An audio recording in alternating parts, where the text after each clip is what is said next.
वक्त सभी का आता है, ये लाइन अक्सर हमने अपने जीवन में सुनी है। पर कभी वक्त मिले तो इस बात को सोच करके देखना कि आज सूबे के पूर्व उप मुख्यमंत्री और पूर्व पीसीसी चीफ सचिन पायलट को ही देख लीजिए कि एक वक्त था जब उनके साथी, उनके लोग कहते थे कि ये क्या राजनीति करेगा, राजनीति अनुभव मांगती है। पर आज जब लोग सचिन पायलट को देखते हैं तो उनके सामने नतमस्तक हुए बिना नहीं रुक पाते। राजस्थान की राजनीति में सचिन पायलट के कद को देख करके हैरान है वो लोग जो कहते थे कि राजनीति एक्सपीरियंस मांगती है। कोई पोस्ट नहीं होने के बावजूद भी सचिन पायलट ने अपने जन्मदिन पर राजस्थान में वो करके दिखाया जो बड़े बड़े नेता सोच भी नहीं पा रहे थे। नमस्कार, आप देखना शुरू कर चुके हैं राजस्थान संवाद। बेशक सचिन पायलट राजनीति में जब आए थे तो उन्हें राजनीति का एक्सपीरियंस नहीं था, पर आज कोई इस बात से नकार नहीं सकता कि सचिन पायलट राजस्थान के एकमात्र युवा नेता हैं और उनके नाम पे कई ऐसे रिकॉर्ड हैं जो शायद ही कोई तोड़ पाएगा। पर कभी सोचा था कि एक युवा जो आज राजस्थान की राजनीति में इतनी उड़ान भर रहा है, वो उड़ान कैसे भर रहा है?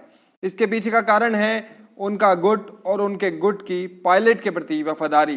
पर यह तो सिर्फ वो एंगल है जो आम लोग देख सकते हैं, पर अंदर की बात है पायलट कैंप का जाट कनेक्शन।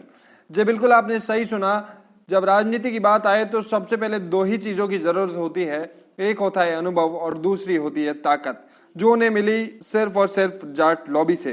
अब इसके पीछे की गणित को समझने के लिए एक सीधा सा कनेक्शन है अशोक गहलोत। जो लोग राजनीति की समझ रखते हैं वो इस बात से नकार नहीं सकते कि राजस्थान की राजनीति में हमेशा ही जाटों का एक महत्वपूर्ण योगदान रहा है। पर जब जब अशोक गहलोत गद्दी पर बैठे हैं तब तब उन्होंने जाटों के साथ सिर्फ और सिर्फ अन्याय ही किया है, और इसी का नतीजा था कि जाट लॉबी शुरू से ही अशोक गहलोत से खुश नहीं थी, और साथ ही साथ अब तो वो अशोक गहलोत को फूटी आंख भी पसंद नहीं करते। अब इसका सीधा फायदा हुआ सचिन पायलट को। सभी जानते हैं अशोक गहलोत और सचिन पायलट भले ही दोनों एक दूसरे के साथ खड़े हों, पर इनके बीच की दीवार और दरार साफ दिखा करती थी। इसी के चलते सचिन पायलट समझ गए थे कि अगर उन्हें राजस्थान की राजनीति में चलना है तो उन्हें जाट लॉबी के अलावा कोई और नहीं चला सकता।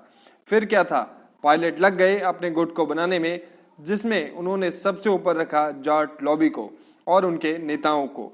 अगर बात की जाए पायलट गुट के जाट कनेक्शन की तो उसमें दो लोगों का नाम सबसे ऊपर आता है। एक नाम है हेमाराम चौधरी का और दूसरा है विश्वेंद्र सिंह का।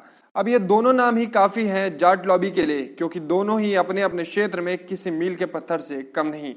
इसी के साथ पायलट के लिए दोनों नेता किसी वरदान से कम नहीं, क्योंकि जब बात आती है हेमाराम चौधरी की तो सिर्फ पायलट गुट ही नहीं, अशोक गहलोत सरकार के भी ये सबसे वरिष्ठ नेताओं में से आते हैं जिनके पास अशोक गहलोत से बस थोड़ा ही कम राजनीति का एक्सपीरियंस है। अब सब जानते हैं कि अशोक गहलोत कभी भी जाट लॉबी के लिए अच्छे साबित नहीं हुए, और इसी के चलते हेमाराम चौधरी को इतने एक्सपीरियंस के बाद भी किसी मंत्री पद पर नहीं बैठाया गया। ये बात काफी है गहलोत के खिलाफ बगावत का परचम थामने के लिए। अब ये बात गहलोत के लिए मुसीबत बन गई और यही बात पायलट के लिए ताकत।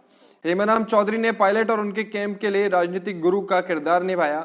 इसके बाद पायलट को राजनीति का एक्सपीरियंस तो मिल गया था, अब बची सिर्फ ताकत। जब ताकत की बात आती है तो जाटों को कोई कैसे भूल सकता है। इसी कारण पायलट गुट में शामिल हुए भरतपुर से जाटों का प्रतिनिधित्व करने वाले महाराज विश्वेंद्र सिंह। जैसे कि सब जानते हैं इनके नाम के आगे महाराज ऐसे ही नहीं लग जाता।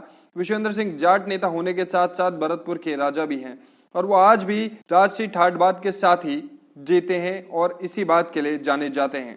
अब बात की जाए विश्वेंद्र सिंह और गहलोत की तो ये बात किसी से छुपी नहीं है कि भले अभी कुछ समय पहले ही सिंह गहलोत सरकार में मंत्री थे, पर अपनी बयानबाजी और ट्वीट्स के कारण हमेशा सुर्खियों में बने रहते थे, और इसी का नतीजा था कि पायलट ने जब बागी तेवर अपनाए तो सिंह ने भी पायलट गुट में ही अपनी जगह बना ली, जिसके चलते उन्हें अपने मंत्री पद से भी हाथ धोना पड़ा। अब बात की जाए पायलट और सिंह के कनेक्शन की तो ये बात सभी जानते हैं कि सचिन पायलट के पिता स्वर्गीय राजेश पायलट का भी भरतपुर से पुराना रिश्ता रहा है। इसके अलावा ये वही नेता हैं जिन्होंने गुर्जर आंदोलन में भी अपनी महत्वपूर्ण भूमिका निभाते हुए समझौता करवाया था। तो सिंह का पायलट गुट में मिलने के बाद पायलट गुट के पास एक्सपीरियंस के साथ ताकत भी आ गई। इसके अलावा अगर बात की जाए जाट लॉबी के सबसे कद्दावर नेता परशुराम मद्रेना की तो सभी जानते हैं कि उनका काज राजनीति में क्या था और जाटों में उनकी पकड़ क्या थी। परशुराम मद्रेना 23 जुलाई 1926 से 16 फरवरी 2014 तक कांग्रेस के नेता रहे। फिर उनके बाद उनकी जगह ली महिपाल मद्रेना ने, उनके पुत्र ने यह गद्दी संभाली। पर इतने पुराने राजनीतिक परिवार के साथ भी गहलोत ऐसा करेंगे ये किसी ने भी नहीं सोचा था। गहलोत तो पहले से ही जाट लॉबी के खिलाफ थे, और उनके इस कांड के बाद तो मानो जाटों में गहलोत के खिलाफ विद्रोह की लहर उठ गई, और इसी का नतीजा था कि दिव्या मद्रेना चाहे गहलोत कैंप में हो पर जब भी उन्हें मौका मिलता है वो बगावत करने में जरा भी नहीं चूकती। सूत्रों की माने तो सिर्फ और सिर्फ कुछ राजनीतिक गठबंधनों ने ही दिव्या मदेरणा को रोक रखा है, नहीं तो वो कब की पायलट गुट में शामिल हो जाती। इसका संकेत उन्होंने हाल में ही जैसलमेर में दिया था, जब गहलोत की किलेबंदी में सभी महिला विधायक उन्हें राखी बांध रही थी। तब दिव्या मदेरणा को बहुत बार बुलाने के बाद भी वो अपने कमरे से बाहर नहीं आई थी। तो इस बात से शायद गहलोत को संकेत मिल ही गया कि आज भी जाट लॉबी गहलोत को बिल्कुल पसंद नहीं करती। ये थी राजस्थान की राजनीति पर हमारी खास रिपोर्ट। ऐसे ही राजस्थान की राजनीति में अपडेट रहने के लिए हमारे चैनल को सब्सक्राइब करें।